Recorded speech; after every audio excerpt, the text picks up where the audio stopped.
Hi అండి, welcome back to Asrin kitchen. Telugu వంటకాలను పంచుకుందాం వచ్చేయండి. ఈరోజు రెసిపీ వచ్చేసి నువ్వుల లడ్డు. ఈ నువ్వుల లడ్డులో కాల్షియం, ఐరన్ అనేవి పుష్కలంగా ఉంటాయి. ఇలా చెప్పుకుంటూ పోతే చాలా హెల్త్ బెనిఫిట్స్ ఉంటాయండి. ఇలా గనక లడ్డు చేసుకొని నిల్వ ఉంచుకున్నారనుకోండి, నెల రోజుల పాటు నిల్వ ఉంటుంది. ఇప్పుడు ఎలా ప్రిపేర్ చేయాలో చూద్దాం రండి. నేను ఇక్కడ శుభ్రంగా వాష్ చేసుకొని ఎండలో ఆరబెట్టుకున్న నువ్వుల్ని ఈ కప్పుతో 2 కప్పుల వరకు నల్ల నువ్వుల్ని తీసుకుంటున్నాను. ఈ నువ్వుల్ని మంచిగా చిటపటలాడేంత వరకు వేయించుకోవాలి. మనకి ఇవి వేగాయి అని ఎలా తెలుసుకోవాలంటే, కొంచెం నువ్వులు తీసుకొని నోట్లో వేసుకుంటే క్రిస్పీగా ఉంటాయి. అప్పుడు నువ్వులు వేగినట్టు. ఇవి చల్లారాక ఒక మిక్సీ జార్ తీసుకొని ఈ మిక్సీ జార్లో ఈ నువ్వుల్ని వేసుకోవాలి. మనం ఏ కప్పుతో అయితే నువ్వులు తీసుకుంటామో ఆ కప్పుకి అరకప్పు వరకు పుట్నాలు తీసుకోవాలి. నేనైతే 2 కప్పులు నువ్వులు తీసుకున్నాను కదా, 1 కప్పు పుట్నాలు తీసుకున్నాను. 4 ఇలాచీలని తీసుకొని, 1 చుప్ప ఎండి కొబ్బరిని కూడా తీసుకొని కట్ చేసి వేసుకోవాలి.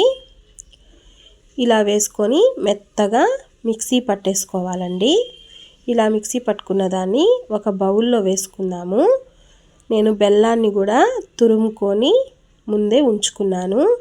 ఈ బెల్లం పౌడర్ని కూడా 1 కప్పుతో తీసుకోవాలి. 2 కప్పుల నువ్వులు కదా, 2 కప్పుల బెల్లాన్ని కూడా తీసుకొని మొత్తాన్ని బాగా కలుపుకోవాలి. ఈ కలుపుకున్న ఈ నువ్వుల పొడిని మళ్ళీ మిక్సీ పట్టుకోవాలి.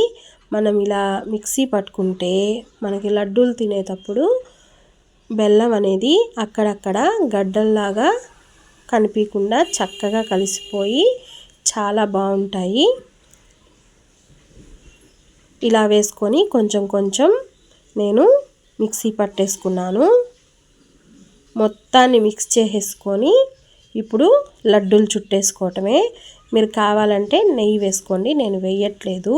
ఎందుకంటే మనకి నువ్వుల్లో ఆయిల్ అనేది ఉంటుంది, లడ్డు అనేది బాగా చుట్టుకోవచ్చు.